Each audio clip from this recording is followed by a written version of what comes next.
So, dear colleagues, we have witnessed the events unfolding in Iran and the Middle East over the last days. This House has a proud history of standing with people in Iran, from our Sakharov Prize winners to addresses in this chamber for Women's Day, to our calls for sanctions on the regime and our leadership on the listing of the Islamic Revolutionary Guard Corps as a terrorist organization.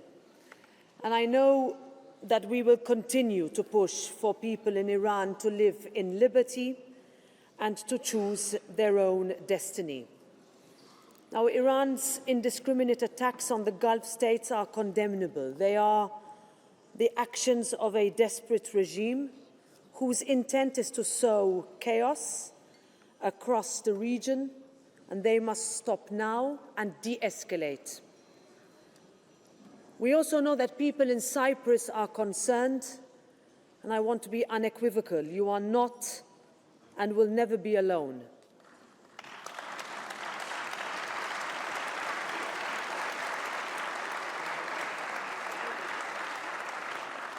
European solidarity is real, tangible, and by your side. We will send the clearest of messages that Europe stands firm and united, because the security of Cyprus is the security of the European Union.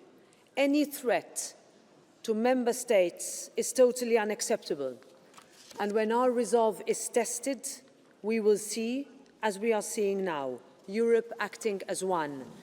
And in the midst of all this, we think of the people of Iran who have waited through decades of darkness, and all those who have suffered at the hands of the regime's proxies. So for the thousands murdered, executed and forcibly disappeared, for the mothers who searched through basements piled with bodies, for the generations driven from their homes and condemned to exile, for every political prisoner tortured or unjustly imprisoned, for every son summarily hanged from a crane in a public square, for every innocent European held hostage by the IRGC, for all the victims of the terror this regime unleashed across the Middle East and beyond, for women, for life and liberty, for Yina Mahsa Amini, for every voice